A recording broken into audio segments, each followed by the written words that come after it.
अहम योजना पढ़ाई तुहर द्वार ऑनलाइन स्टडी छत्तीसगढ़ शासन की अहम भूमिका विकास खंड डोंडी जिला बालोद की ओर से प्रस्तुत करता विद्यालय शासकीय उच्चतर माध्यमिक विद्यालय खलारी पढ़ाई तुम्हार द्वार ऑनलाइन में आप सभी का हार्दिक अभिनंदन ले चलता हूँ। विद्यालय की एक मनोरम दृश्य पुनः शासकीय उच्चतर माध्यमिक विद्यालय खलारी जिला बालोद आप सभी का हार्दिक अभिनंदन करती है, आत्मीय वंदन करती है और एक झलक जो विद्यालय की फुहारा जिसको देखते ही मन को प्रफुल्लित कर देती है, आनंद से भर। और हमारे इस जिला के प्रेरणा स्रोत जिलाधीश महोदया एवं अधिकारीगण हमारे बीच जिलाधीश श्रीमती रानू साहू कलेक्टर जिला बालोद, श्री आर.एल. ठाकुर जिला शिक्षा अधिकारी जिला बालोद और हमारे प्रेरणा स्रोत आदरणीय श्री आर.आर. ठाकुर पीओ विकास खंड डोंडी जिला बालोद, जिनके संरक्षण में रहकर यह मैं वीडियो बनाने जा रहा हूँ। आदरणीय वंदनीय अर्चनीय श्रीमती एस जानसन प्राचार्य शासकीय उच्चतर माध्यमिक विद्यालय खलारी जिला ले चलते हैं, जिसका अध्यापन कार्य हमको करना है, कराना है और इसके प्रस्तुतकर्ता स्वयं मैं धर्मेंद्र कुमार श्रवण ऑनलाइन क्लासेस में आप सभी का हार्दिक अभिनंदन है और ले चलता हूँ विषय गणित कक्षा 10वीं अध्याय 3 एक चर का द्विघात समीकरण में हल कैसे किया जाता है, उनका मान कैसे निकाला जाता है। ले चलते हैं द्विघात समीकरण के हल ज्ञात करने की विधियां। साथियों, द्विघात समीकरण के मूल ज्ञात करने की यहाँ पर 3 विधियां बताई गई है। पहला गुणनखंडन विधि, दूसरा है श्रीधराचार्य की सूत्र विधि और तीसरा है पूर्ण वर्ग विधि। इस तरह से 3 विधियों में मैं जो आपको अध्यापन कराने जा रहा हूँ। द्विघात समीकरण का मूल श्रीधराचार्य के सूत्र के द्वारा मूल या हल कैसे ज्ञात करते हैं, तो हम जान लें श्रीधराचार्य का सूत्र क्या है। आइए, श्रीधराचार्य का सूत्र है जिसको आपको याद करना है और जब तक इस सूत्र को याद नहीं करेंगे तब तक हम दिए गए वर्ग समीकरण का मूल कैसे फाइंड करेंगे। तो श्रीधराचार्य का सूत्र है x बराबर ऋण b धन ऋण वर्गमूल b के घात 2 ऋण 4ac पूरे का बटा 2a, जहां पर x एक चर राशि है जिसको अज्ञात राशि भी कहते हैं। इसी x का मान हमें ज्ञात करना है, जिसे उस दिए गए समीकरण का हल या मूल कहते हैं। इनको शून्य भी कहते हैं कब, जब वो बहुपदी द्विघाती बहुपद के रूप में रहता है तब उनको हम शून्य भी कहते हैं।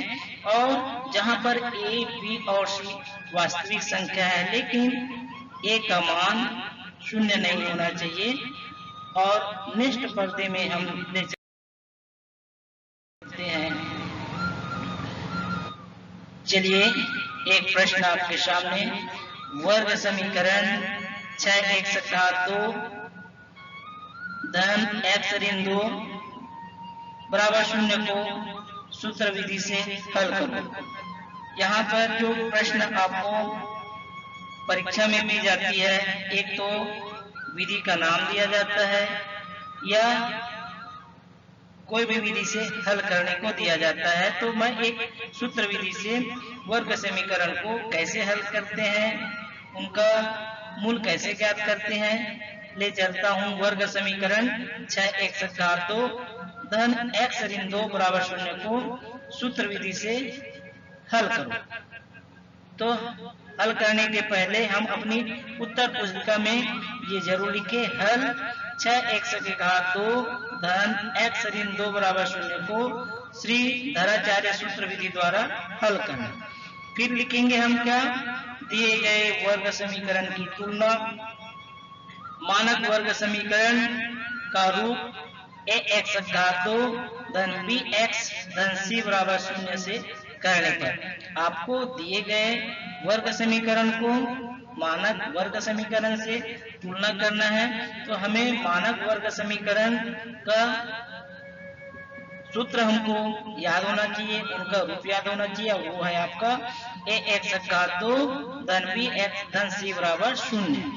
अब हम कंपेयर करते हैं तो a का मान 0 मिलता है, b का मान 1 मिलता है और c का मान ऋण 2 मिलता है। फिर हम तीसरा स्टेप में पहुंचते हैं सूत्र का प्रयोग करने पर। तो हमको श्रीधराचार्य का सूत्र भी हमें याद होना चाहिए और वो है x बराबर ऋण b धन ऋण वर्गमूल b के घात 2 ऋण 4ac बटा 2a में a b c का मान हम रखेंगे। a b और c का मान कहां से मिलेगा, आपको 6x घात 2 धन x ऋण 2 बराबर 0 से मिलेगा। इस तरह से a का मान 6 हो जाएंगे, b का मान 1 हो जाएंगे और c का मान ऋण 2 हो जाएंगे। अब इस धराचार्य के सूत्र में हम रखते हैं। आपका पुनः वही सूत्र x बराबर ऋण b धन ऋण वर्गमूल b घात 2 ऋण 4ac बटा 2a। फिर x बराबर b के जगह में हम 1 रखेंगे।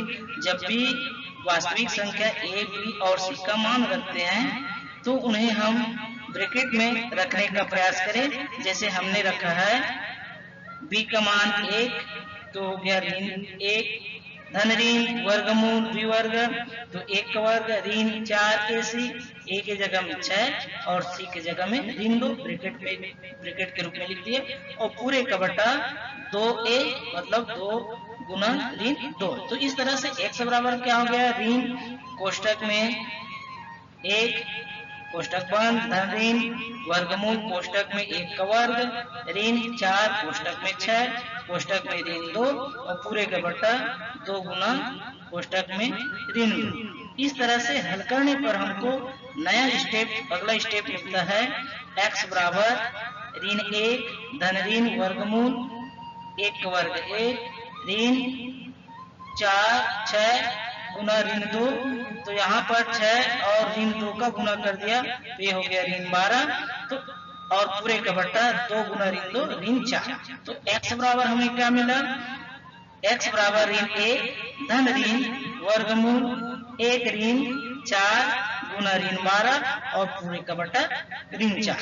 नेक्स्ट स्टेप, ये जो नीला कलर आपको दिख रहा है डबल एरो और इक्वल का चिन्ह वो इंगित करता है। इस तरह से ये गणित की भाषा होती है जिसको हमें ध्यान देते हुए रखना है। ले चलते हैं x बराबर ऋण 1 धन ऋण वर्गमूल 1 धन 48। ये 48 कैसे आया, ऋण 4 गुना ऋण 12 का 12 को हल किए तो हमको 48 मान और मिला और पूरे का बटा ऋण 4। तो x बराबर हो गया ऋण 1 धन ऋण वर्गमूल 1 धन 48 पूरे का बटा ऋण 4। और नेक्स्ट स्टेप में यही को हल करेंगे तो हमें मिलता है x बराबर ऋण 1 धन ऋण वर्गमूल 1 धन 48 बटा ऋण 4। और पुनः हम हल करते हैं, इंगित करता है x बराबर ऋण 1 धन ऋण 1 धन 48 1 धन 48 को जोड़ दिया तो हमको मिल गया 49 और पूरे का बटा ऋण 4। इस तरह से अगला स्टेप x बराबर ऋण 1 धन ऋण 7। ये 7 कहाँ से आया? वर्गमूल 49 का मान 7 होता है और पूरे का बटा ऋण 4। तो x बराबर ऋण 1 धन ऋण 7 पूरे का बटा मिला। पुनः हम हल करते जाएंगे तो नया स्टेप हमको मिलेगा x बराबर ऋण 1 धन ऋण 7 बटा ऋण 4। अब इस तरह से हमको x का मान धन ऋण के रूप में मिला है, इसलिए वहां पर दो मान हो सकता है। अब ये दो मान क्या है? एक बार हम धन चिन्ह लेकर हल करेंगे या दूसरी बार ऋण चिन्ह लेकर हल करेंगे। इस तरह से हमको x का मान अगले स्टेप में मिलेगा और ये है आपका, पुनः हम उसी चीज को लिख दिया x बराबर ऋण 1 धन ऋण 7 और पूरे का बटा ऋण 4। आइए हम इसको एक बार यहाँ पर देख रहे हैं ऋण 1 धन ऋण 7, तो धन ऋण है तो एक बार धन लेंगे और दूसरे बार ऋण लेंगे। चलिए धन चिन्ह लेने पर हमें क्या मिलता है और ऋण चिन्ह लेने पर हमें क्या प्राप्त होता है? तो x बराबर ऋण 1 धन 7 बटा ऋण 4 और इधर मिल गया ऋण लिए तो x बराबर ऋण 1 ऋण 7 बटा ऋण 4। चलिए धन चिन्ह वाले को हम हल करके बताते हैं। तो x बराबर ऋण 1 धन 7 बटा ऋण 4, x बराबर x बराबर धन 6 बटा ऋण 4। ऋण 1 धन 7, एक धन और एक ऋण है तो संख्या घटती है और जो संख्या बड़ी रहती है उसका चिन्ह लगाया जाता है। तो ऋण 1 धन 7 का मूल्य आ गया, मान आ गया धन 6 बटा ऋण 4।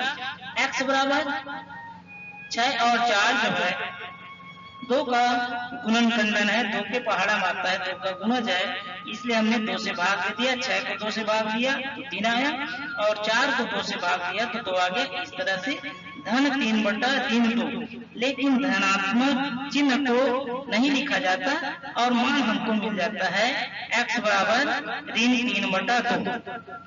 ऋण चिन्ह लेने पर इनको हल करने से हमको क्या मिलता है? x बराबर ऋण 1 ऋण 7 बटा ऋण 4, दोनों ऋणात्मक होने की वजह से संख्या जुड़ेगी और चिन्ह ऋण का लगेगी। इस तरह से हो जाता है ऋण 8 बटा ऋण 4। तो x बराबर 8 और 4 का गुणज होने के कारण, 4 के पहाड़म होने के कारण 4 से 8 को भाग दे दिया और 4 को 4 से भाग दे दिया, तो ये हो गया 8 को 4 से भाग दिया तो हो गया 2 और 4 को 4 से भाग दिया तो हो गया 1। तो 2 बटा 1 और 2 बटा 1 मतलब 2। अब ये ऋण कैंसिल हो गया तो x का मान हमें क्या मिला? धन 2 और x बराबर धन 2 ना लिख के हम खाली 2 लिखते हैं। इस तरह से हमको वर्ग समीकरण का 2 हल मिला और वो मिला आपको x बराबर 3 बटा 2 और 2। इस तरह से लास्ट टाइम हम उत्तर को लिखते हैं। अतः वर्ग समीकरण का हल या मूल x बराबर 3 बटा 2 होंगे। तो समीकरण में देखते हैं एक चरी द्विघात समीकरण में द्विघात समीकरण को वर्ग समीकरण भी कहते हैं। x के घात 2 होने के कारण x के मान 2 मिला और वही जो 2 मान मिला वही वर्ग समीकरण का हल कहलाता है और वही मूल कहलाता है। लीजिए और जो आपके पुस्तक में एक्सरसाइज दी हुई है उनको आपको हल करना है, अभ्यास करना है। और आपने वीडियो लंबे समय तक देखा इसलिए आप धन्यवाद के पात्र हैं। Thank you for watching.